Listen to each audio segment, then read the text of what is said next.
બોલો શ્રી સહજાનંદ સ્વામી મહારાજની જય. શ્રી સ્વામિનારાયણ ભગવાનની જય. ઓમ અવતારીને શ્રી સ્વામિનારાયણાય નમો.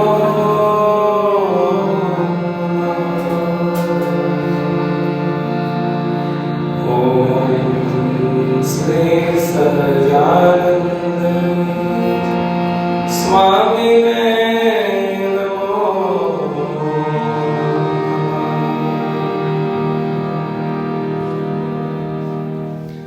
સ્વામિનારાયણ હરે, સ્વામિનારાયણ હરે. સંવત 1882 ના ચૈત્ર સુધી ચતુર્થીને દિવસે સ્વામી શ્રી સહજાનંદજી મહારાજ ગામ શ્રી જેતલપુર મધ્યે યજ્ઞ થયા હતા તે ઠેકાણે પડધાર ઉપર ઢોલિયો બિછાવ્યો હતો અને તે ઉપર પોતે બિરાજમાન હતા ને પોતાના મુખારવિંદની આગળ મુનિ તથા દેશ દેશના હરિભક્તની સભા ભરાઈને બેઠી હતી. પછી શ્રીજી મહારાજે કહ્યું છે કે કાંઈક પ્રશ્ન ઉત્તર કરો. ત્યારે પટેલ આસજીભાઈએ પ્રશ્ન પૂછ્યો છે, હે મહારાજ, આ જીવનું સ્વરૂપ કેવું છે તે મને યથાર્થ કહો. પછી શ્રીજી મહારાજ બોલ્યા છે, જીવ તો અછેદ અભેદ અવિનાશી ચૈતન્ય રૂપ અણુ માત્ર એવો છે. ત્યારે તમે કહેશો છે કે તે જીવ ક્યાં રહે છે? તો હૃદયને વિશે રહે છે અને ત્યાં રહેલો તકો વિવિધ ક્રિયાને કરે છે અને તેમાં જ્યારે રૂપ જોવું હોય ત્યારે નેત્ર દ્વારા કરીને જુએ છે અને શબ્દ સાંભળવો હોય ત્યારે કાન દ્વારા આવીને સાંભળે છે, નાસિકા દ્વારા સારો નરસો ગંધ લે છે અને રસના દ્વારે રસ લે છે, ત્વચા દ્વારે સ્પર્શનું સુખ લે છે અને મન દ્વારે મનન કરે છે, ચિત્ત દ્વારે ચિંતન કરે છે, બુદ્ધિ દ્વારે નિશ્ચય કરે છે.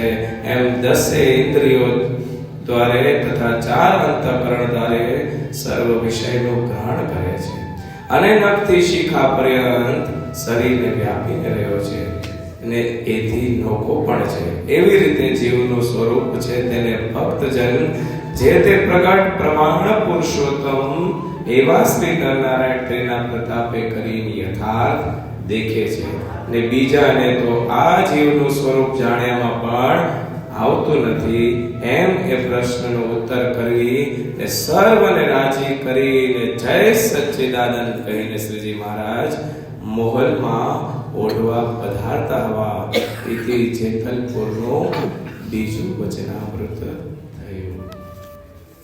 બધાને ભાવથી જય સ્વામિનારાયણ. ગઈકાલે મહારાજે શું વાત કરી હતી? શેની વાત હતી? મહારાજ ક્યાં વચનામૃત કરે છે? જેતલપુરમાં કરે છે.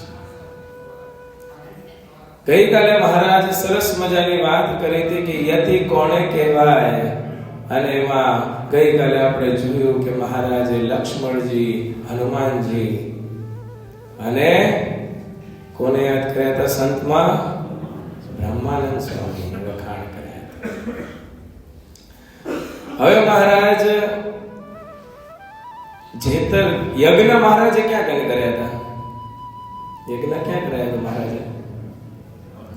ડભાણમાં કરાવ્યો હતો અને જેતલપુરમાં કરાવ્યો હતો મહારાજે યજ્ઞ. આજ મહારાજ છે ને જ્યાં યજ્ઞ મહારાજે કરાવ્યો હતા ને એ યજ્ઞ સ્થળે ભગવાન સ્વામિનારાયણ બિરાજમાન થયા છે અને સરસ મજાની સભા ભરાઈને બેઠી છે. જેતલપુરનું નામ યાદ આવે એટલે કોણ યાદ આવે? જેતલપુરનું નામ આવે એટલે કોણ હતા જેતલપુરના પ્રેમી ભક્ત? ખબર છે? ગંગામાં આવે. કેવા પ્રેમી ભક્ત હતા? રસોડું ભેગું લઈને ફરતા લ્યો એવા પ્રેમી ભક્ત હતા. અને મહારાજ જ્યારે જેતલપુર પધારતા ને ત્યારે ગંગામાના ઘરે પણ પધારતા, રાતવાસો પણ કરતા અને બધા ભક્તોને સુખિયા કરતા. ગંગામાં પછી જો બીજા કોઈ ભક્તનું નામ આવે ને તો એ કોણ ખબર છે? આસજીભાઈ.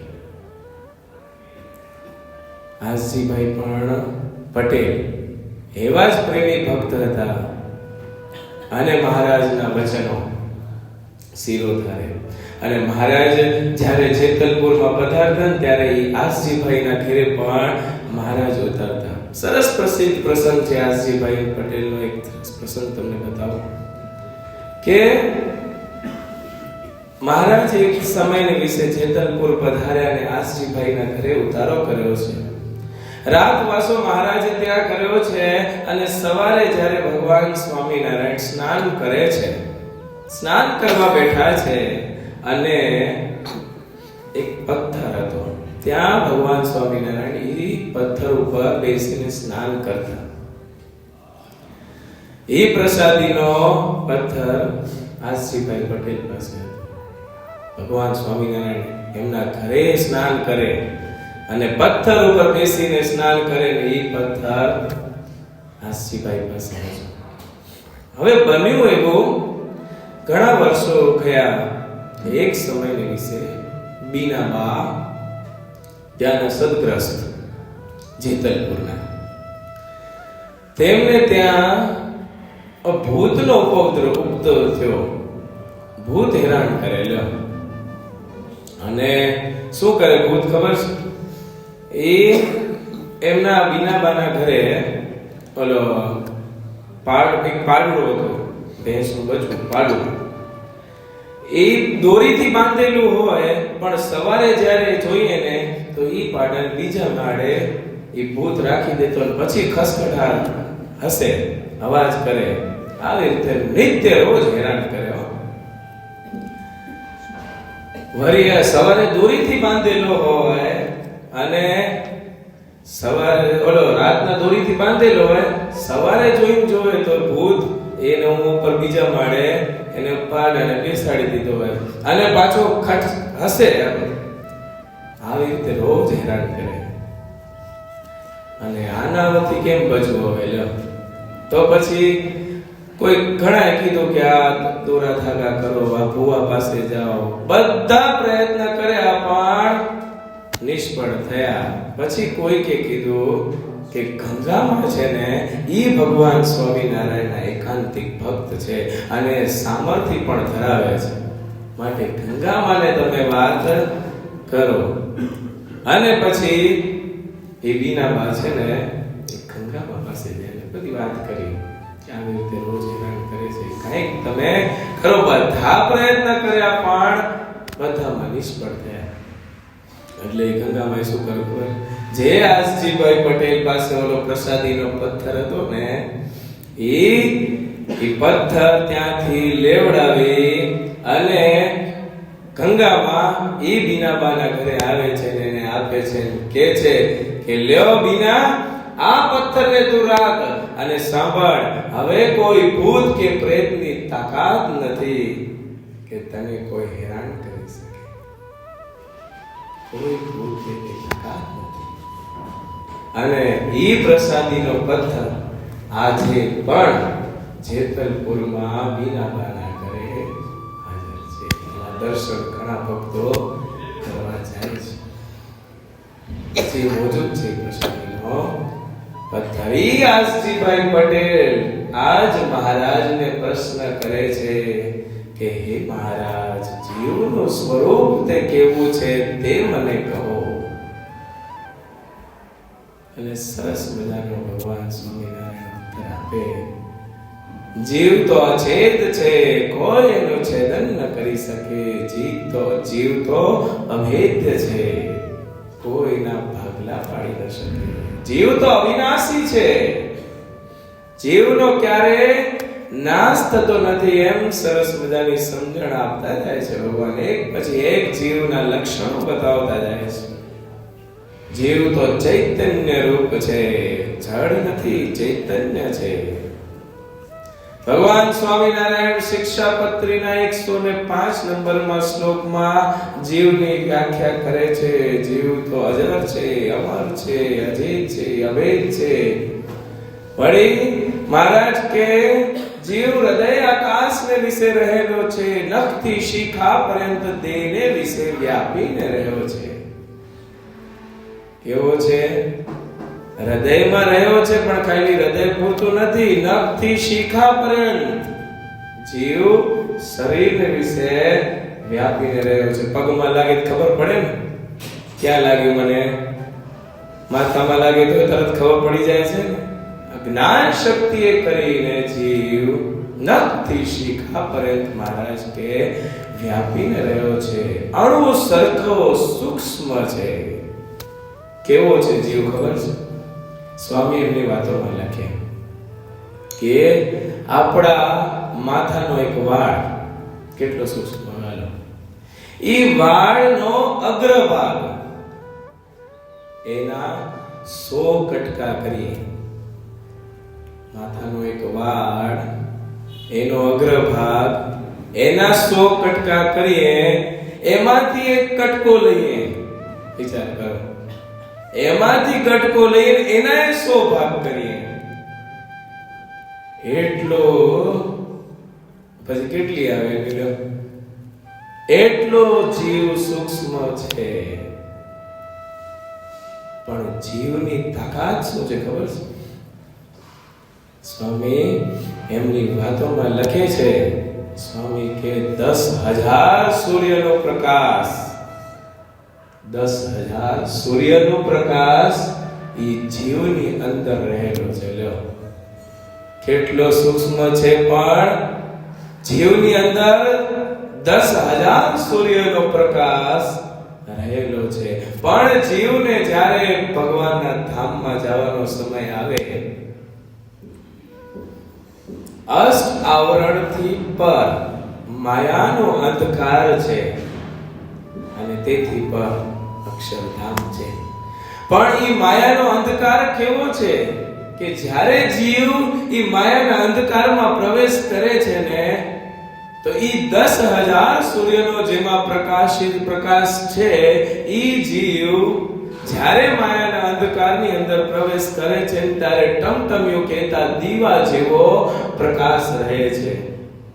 એટલો માયાનો અંધકાર છે. ઈ 10,000 સૂર્યનો પ્રકાશ, અને જ્યારે ઈ માયાનો અંધકાર કેવો ઈ છે, દીવા જેટલો પ્રકાશ રહે છે, એમ ભગવાન કહે છે. પણ જીવમાં એવી સામર્થ્ય છે. ભગવાન સ્વામિનારાયણ મધ્યના 12મા વચનામૃતમાં કહે, જીવ તો કાયા નગરનો રાજા છે. શું કીધું ભગવાન સ્વામિનારાયણ? જીવ તો કાયા નગરનો રાજા છે. જે ધારે એ કરી શકે, જે ધારે એ કરી શકે. જીવ તો કાયા નગરનો રાજા છે. જીવને જો ધારે કે મારે આત્મા દર્શન કરવું છે અને આત્માની અંદર રહેલા પરમાત્માનો દર્શન કરવું છે, તો એ જીવ કરી શકે છે. એટલી સામર્થ્ય જીવ ધરાવે છે. કેટલી સરસ મજાની ભગવાન સ્વામિનારાયણ વાત કરે છે. જીવની એટલી તાકાત છે કે ઈ જો ધારે તો આત્માને પણ દેખી શકે અને આત્માની અંદર રહેલા પરમાત્માને પણ દેખી શકે. અને મહારાજ આ વચનામૃતમાં રસ્તો બતાવે કે કેવી રીતે જીવ આત્માને દેખી શકે, કેવી રીતે જીવ પરમાત્માને દેખી શકે, અને કઈ રીતે જીવ ભગવાનના ધામને પામે. તો સરસ મજાની સમજણ ભગવાન સ્વામિનારાયણ છેતલપુરના બીજા વચનામૃતમાં કહે છે. મહારાજ કે જીવ જો આ ભગવાન પુરુષોત્તમ નારાયણ છે, શું કહે છે? જો સાંભળવા જેવું છે. આ પુરુષોત્તમ નારાયણ છે, ભગવાન જે છે, જીવ જો એની ઉપાસના કરે, જીવ એનું જો ભજન કરે, જીવ એની ભક્તિ કરે, જીવ એનો આશરો કરે, જીવ એનું સ્મરણ કરે, જીવ એનું ધ્યાન કરે, તો એ પરમાત્માની અંદર રહેલા પરમાત્માને પણ જીવ સરસ મજાનો પ્રસંગ એક બતાવો તમને. જો ઉપલેટાના લાલા બાપાની વાત છે. ભગવાનના એકાંતિક ભક્ત અને એવી ભગવાનની ઉપાસના ને ભક્તિ કરી જેથી કરીને નિત્ય ઈ આત્માના તો દર્શન કરતા, પણ આત્માની અંદર રહેલા કોણ હોય? આત્માની અંદર કોણ રહેલું છે? પરમાત્માના પણ ઈ દર્શન કરતા. સમાધિ થતી.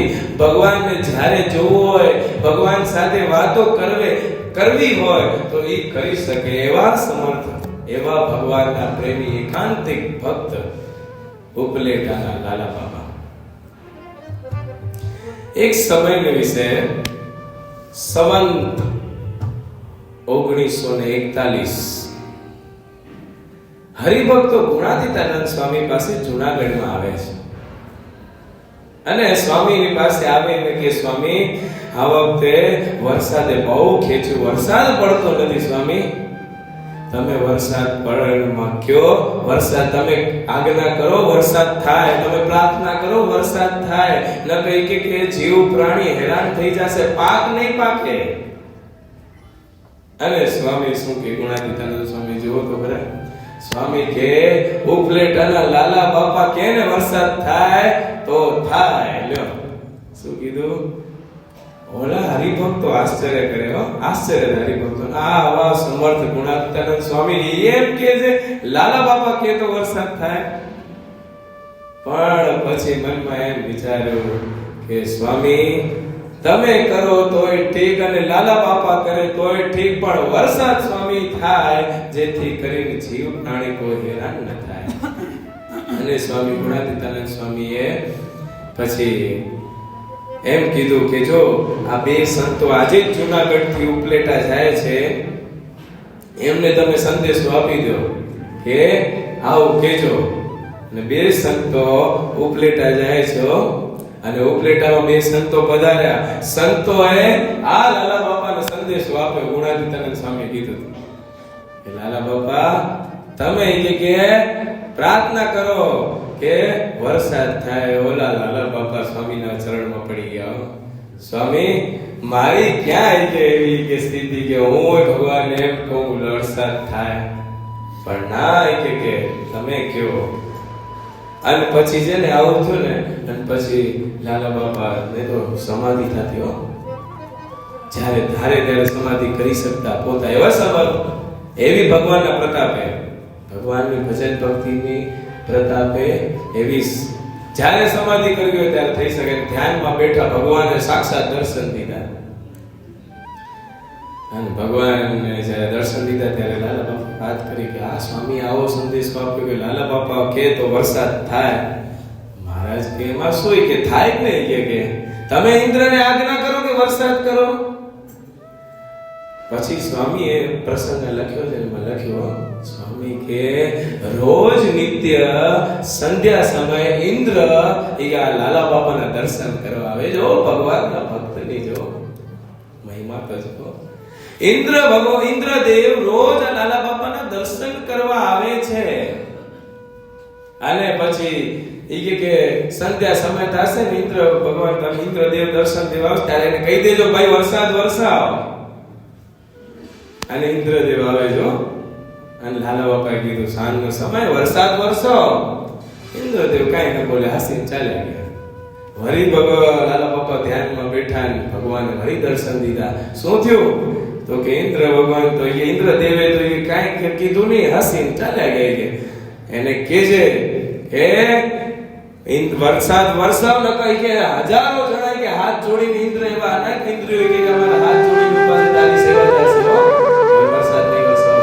અને પછી બીજા દિવસે જ્યારે સંધ્યા સમય થયો નિત્ય ક્રમ પ્રમાણે ઇન્દ્રદેવ દર્શન કરવા આવે છે. અને પછી લાલા બાપા કે ઇન્દ્રદેવ વરસાદ વરસાવ ન કહી કે તારી સેવા જશે કે. અને પછી તો વળી ઇન્દ્રદેવ વળી ભગવાન ધ્યાનમાં બેઠા ભગવાનને કહે તો ઇન્દ્રને કહે છે અમારી જો આજ્ઞા લોકેલી તો બીજા ઇન્દ્રને સેવા અમે સોંપી દેશું. ત્યારે ઓલા લાલા બાપા કે તમે અનંત કરોડો બ્રહ્માંડના તમે તમારા કેવા પ્રમાણે તો કેટલા આનંદ ઇન્દ્ર હવે ઈ સ્તુતિ કરે છે માટે તમે જ ભગવાન કે વરસાદ શું કામ મને નિમિત્ત બનાવવો જોઈએ કે ના ભગવાન સ્વામિનારાયણ એમ કહે છે કે અમારે બતાવવું છે કે અમારી મરજી વિના તો ભલે કોઈનું સૂકું પાંદડું પણ હલવાને સમર્થ નથી પણ અમારો ભગવાન કહે કે અમારો ભક્ત ધારે ને કે વરસાદ વરસે તો વરસાદ થાય અમારે સૌને બતાવવું છે ભગવાન સ્વામિનારાયણ હવે પછી લાલા બાપાએ આજ્ઞા કરી અને કીધું ભાઈ તું વરસાદ વરસાવ ત્યારે લાલા પેલા સ્વામી ઇન્દ્રએ કીધું કે જે સંતો આવે છે તમે એને જમાડજો એટલે વરસાદ વરસે લાડુ બનાવીને જમાડજો પછી તો પ્રેમથી લાડુ જમાડે છે અને જેવાય બે સંતો